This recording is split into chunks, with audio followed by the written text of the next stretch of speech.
A minha explanação aqui, vou falar assim bem brevemente sobre a diretoria, né, a The Cyber, que foi criada em 2023.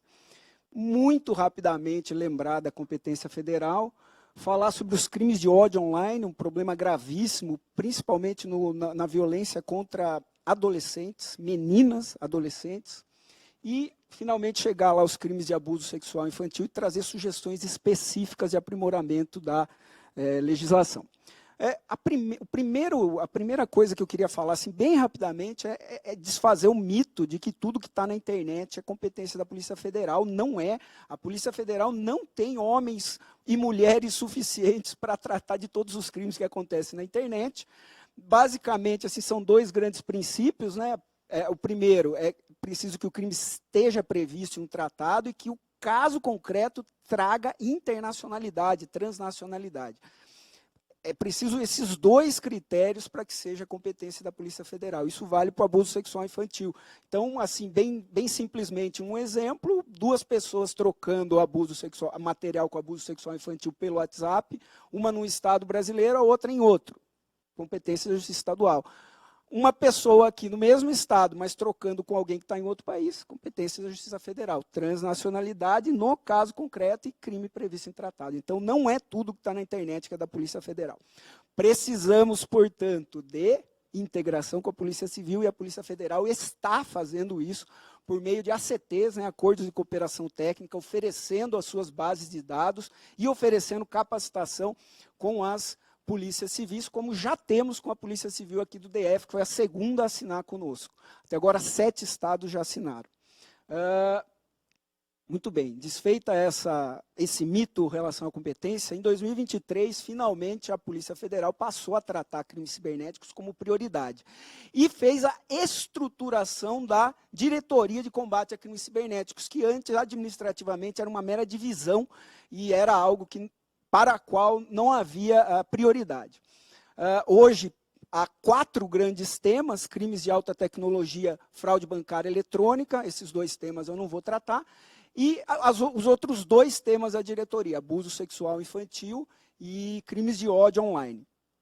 Esses sim vão ser tratados hoje, sempre, e aí seguindo o que o doutor Hugo falou, sempre com a premissa de que a absoluta prioridade está dito na Constituição uma vez só, e é no caput do 227, quando fala que é absoluta prioridade a preservação de direitos de criança e adolescente. A Polícia Federal leva isso à risca, à risca. E aí eu gosto de lembrar também que o parágrafo 4º traz uma exigência, né? A Constituição diz, exige a punição severa de abuso sexual contra criança e adolescente. A Constituição exige. E o ECA é uma legislação muito avançada. Agora eu quero passar por alguns dados, eu vou tentar passar bem rápido, essa é uma apresentação que eu gasto muito mais tempo, mas o primeiro dado, o uso da internet por crianças, prestem atenção nisso, pais e mães que eventualmente estejam me ouvindo, prestem atenção nisso. Essa pesquisa acabou de sair, a TIC Online 2025, e olhem ali o dado, usuários da internet de 9 a 17 anos, 92%. 9 anos, a criança já tem um celular na mão. Na minha infância, a minha avó dizia, né, olha, cuidado lá na rua. Cuidado na rua, porque é na rua que tem o estranho, né? Como o Roberto da Mata diz naquele livro delicioso, lá, o que faz o Brasil, Brasil. A rua era o problema. A rua hoje está na mão da criança.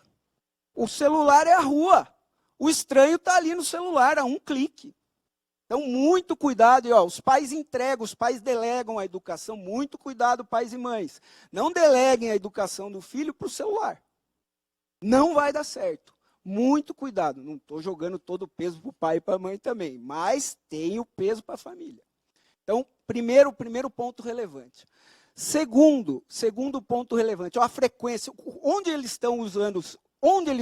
No telefone celular. A grande maioria utiliza no telefone celular, não é no computador, é no telefone celular. Não é no tablet, é no telefone celular. Outro dado importante. Aqui, bem rápido, né, o uso de IA generativa, 65% já usaram. A IA generativa pode fazer um embotamento do nosso cérebro. Daqui a pouco ninguém pensa mais, é só jogar lá e pensar. De novo, alerta, cuidado de fazer isso com as crianças. Outro ponto relevante aqui, onde, né, aqui jogos. Então, de 9 a 10 anos, o que a criança mais faz é jogo. E é ali que ela vai ser aliciada, no jogo. Conforme vai passando, conforme ela vai ficando mais velha, vai diminuindo o uso em jogos. E aí aumenta nas plataformas digitais. E aí quais que eles utilizam? A maioria é WhatsApp, YouTube, Instagram, TikTok. E depois vai baixando. Então, esses são os dados gerais do TIC. Da pesquisa TIC Online. Agora, outro dado importante do Fórum Brasileiro de Segurança Pública. Prestem muita atenção nisso. Todos os índices de violência contra criança e adolescente aumentaram. Todos, todos. Aumento de agressão doméstica, ou seja, violência em casa. Aumento de bullying, ou seja, violência na escola. Aumento de cyberbullying, ou seja, violência na internet. Em todos os ambientes aumentou a violência contra criança e adolescente. Muito preocupante isso. Feito essa breve introdução com os dados, duas pesquisas seríssimas, que comprovam o que a gente tem visto na prática. E aí eu vou falar um pouco dos crimes de ódio. Os crimes de ódio têm uma dimensão grande, várias camadas. Eu vou falar só da subcultura, que é da misoginia, principalmente os chamados incels, os tais dos celibatários involuntários, que têm ódio, que desprezam as mulheres em grupos da internet. O que acontece, eu não tenho tempo de detalhar tudo isso, mas eles aliciam os adolescentes via vídeos, principalmente por meio de vídeos na internet aberta, no X, para trazê-los para grupos privados, em panelas, principalmente no Telegram. E ali começa a violência extrema contra essas meninas, que eles chamam de escravas. Se a menina fizer um deslize só, e encaminhar um nude para um deles, ela se torna o que eles chamam de escravas. E aí vira um círculo interminável de violência. Eles obrigam essa menina a se despir, eles obrigam essas meninas a se automutilar, e levam, inclusive, em alguns casos extremos, ao suicídio. Essa é uma imagem premiada de uma iniciativa de prevenção, que daqui a pouco eu vou mencionar de novo. A Polícia Federal tem um memorando de entendimento com a SaferNet, e essa é uma imagem premiada da SaferNet que visa ilustrar para as meninas, principalmente diante desse problema social, para não mandar esse tipo de material para ninguém. A internet não guarda segredos. Quem receber tem um amigo e vai passar para outro, e vai passar para outro, e essa menina vai estar em grave problema. Como eu disse, né, basta um deslize e aí acaba a paz dessa menina. Eu vou passar rápido, mas esses grupos também, eles combinam os ataques à escola, e aí isso não é o tema hoje, eu vou passar rápido. E aí entro na segunda unidade, no último ponto, que é o abuso sexual infantil. Aqui, de novo, eu vou trazer de novo os dados do Anuário Brasileiro de Segurança Pública, feito pelo Fórum Brasileiro de Segurança Pública. O Brasil, infelizmente, não é mais o país do futebol, como todo mundo já sabe, agora é o país do estupro. Mais de 87 mil estupros registrados na polícia, sem contar a enorme subnotificação que todo mundo sabe que acontece nesse tipo de crime, né? A vítima não reporta, a vítima adulta não reporta, imagine a criança. Subnotificação é enorme. Desses 87 mil, prestem atenção nisso, 76% é estupro de vulnerável. 76% estupro de vulnerável. É enorme o número. A maioria, portanto, é estupro de vulnerável. Quando forem tratar de regras de aborto, lembrem disso, tá? Quem está sendo estuprado é criança. O número é gravíssimo, mas traz alguns pontos que eu quero destacar, apesar do pouco tempo. Primeira coisa, não é o estranho que estupra a criança. Não é o estranho, é alguém próximo. É o pai, é o padrasto, é o irmão mais velho, é o primo, é o vizinho. Não é o estranho. Não é o estranho, não é o monstro. Não é o monstro, é alguém perto. Então, muito cuidado com isso. Segundo, os dados, né, os dados do fórum, que são esses dados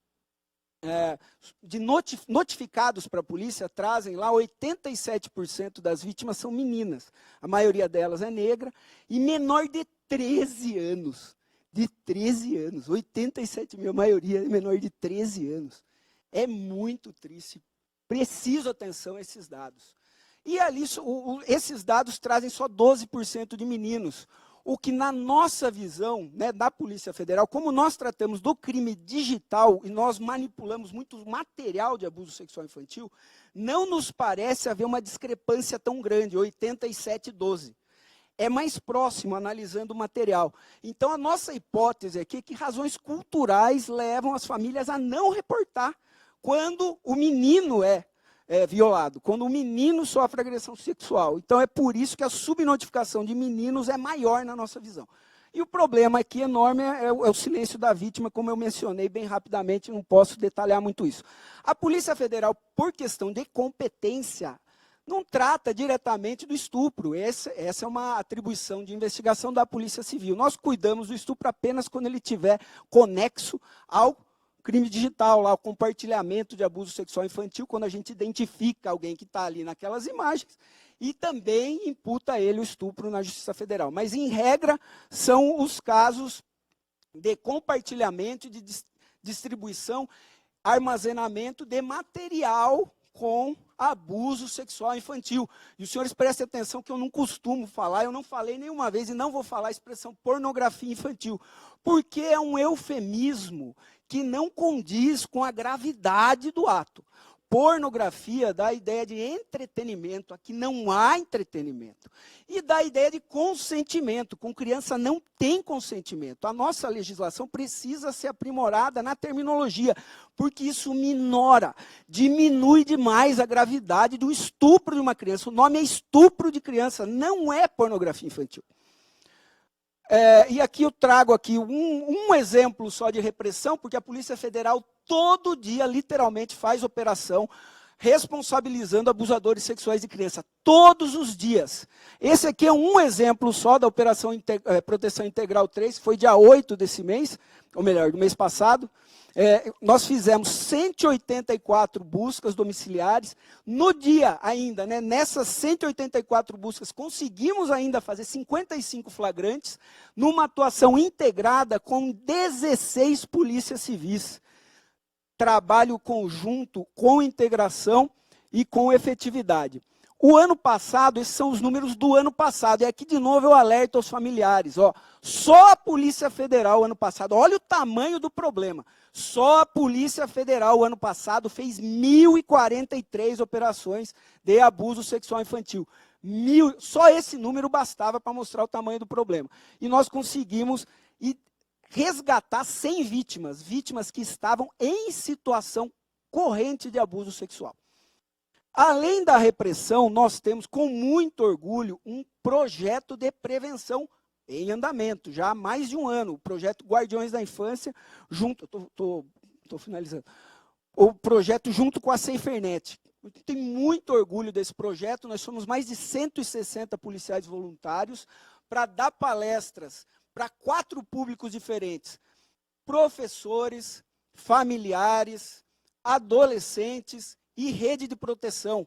Um material específico para cada um desses públicos, feito em conjunto com a SaferNet, que a SaferNet já tinha um material previamente pronto, importado lá do Reino Unido, e nós adaptamos para o nosso programa e fazemos palestra todo dia. Então, a Polícia Federal prende alguém todo dia por abuso sexual infantil, todo santo dia, e além disso dá palestra todo dia também. O que é um orgulho, porque como bem disse o doutor Hugo, aqui não tem vitória senão na prevenção.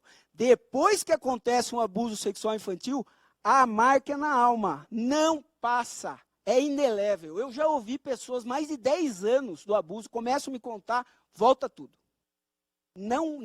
Então, a prevenção é a única vitória. A Polícia Federal é bem claro nisso. Então, temos o projeto e também temos o projeto de depoimento especial para ouvir essas vítimas. É um protocolo. Nós adotamos o protocolo da PCDF, absolutamente espetacular, muito bem feito. Analisamos, percebemos que era absolutamente desnecessário fazer um novo e adotamos o da PCDF. para ouvir em salas apropriadas as crianças e os adolescentes. Aqui, só para lembrar de novo qual é a nossa prioridade absoluta, que são algumas crianças resgatadas, obviamente com a identidade preservada, mas eu fiz questão de colocar ali no meio esse bebezinho que foi abusado pelo pai com 4 horas de vida. 4 horas. 4 horas. É isso, não são dias, não. 4 horas. Nós conseguimos prendê-lo. Aí eu vou para sugestões, parte final, sugestões. Primeiro, né, a Convenção de Budapeste, ela exige, o Brasil assumiu o compromisso de ter uma legislação apropriada para o combate ao cybercrime. E o cybercrime tem várias peculiaridades. Aí, por isso eu vou trazer aqui agora algumas sugestões. A primeira sugestão fundamental que o doutor George trouxe na audiência anterior. Mas essa é fundamental, Inserir no Marco Civil da Internet a previsão expressa do poder do delegado e do MP de requisitar a preservação dos dados digitais, em harmonia com o que está ali no artigo 16 da Budapeste. Eu coloquei aqui do lado o artigo 16, e uma sugestão de redação para o Marco Civil, porque o Marco Civil prevê a preservação dos registros e não do conteúdo, e já houve uma decisão do Supremo anulando uma operação inteira por causa dessa falta de previsão específica. Então, isso é fundamental, absolutamente fundamental. O primeiro passo de qualquer investigação cibernética é pedir a preservação dos dados, porque senão acaba, a prova vai embora. Então, isso aqui é fundamental. Primeira sugestão. Segunda sugestão, aprimorar a redação do ECA Digital. O ECA Digital acabou de sair, a gente já está pedindo um aprimoramento aí da redação. Por quê? O artigo 29, ele traz ali quem pode pedir a retirada do conteúdo. Só que ele esqueceu do delegado de polícia. Ele colocou ali até entidades representativas de defesa de criança e adolescente. Ok, que elas possam também, mas não colocou a polícia. E aí a vítima vai lá na polícia, a polícia não pode pedir a retirada. Assim, não tem sentido, né? Não tem sentido nenhum. É preciso corrigir essa redação. Outra sugestão, aqui muito importante também, o Congresso Nacional teve uma boa ideia de colocar os casos de abuso sexual infantil na lei de crimes hediondos. Mas ele colocou lá o parágrafo 1º do 240, né, o 240 trata da produção. O parágrafo 1º é um crime grave, tem que ser hediondo mesmo. Aí pulou todos os outros crimes e colocou o crime 241B. O 241B é a posse de material com abuso sexual infantil. É um crime grave. Mas e os outros? O anterior, o 241A, é o compartilhamento, que é mais grave. Como que nós vamos aplicar essa lei? Aí o juiz vai soltar e aí vão falar, o juiz soltou, mas não dá para aplicar essa lei. Do jeito que está aí não dá. Então nós sugerimos ali o aprimoramento da redação, 240, 241, 241A e 241B. Inserir todos os casos, todos os tipos previstos no ECA. Já que foi inserido o 241B, que se insiram também os outros crimes do ECA que também que tem pena mais grave. E aí fica, respeita-se aí a proporcionalidade. A última sugestão, aprimorar a redação do 241A do ECA, para inserir um tipo específico para quem hospeda e administra site ou fórum destinado ao compartilhamento de abuso sexual infantil. O 241A já prevê ali a distribuição, o compartilhamento como crime. Só que há uma específica conduta de quem cria um fórum especificamente para compartilhar isso. E, às vezes, o juiz, no caso concreto, não leva essa gravidade. Porque alguém pode dizer, mas o juiz pode, ali dentro da pena, levar em conta as circunstâncias e falar, não, ele está hospedando um fórum, ele está hospedando um site, é muito mais grave. Mas isso não acontece no caso concreto. Então, é muito melhor uma tipificação específica, com uma pena um pouco mais elevada. A gente sugere ali uma redação e a pena equivalente à da venda.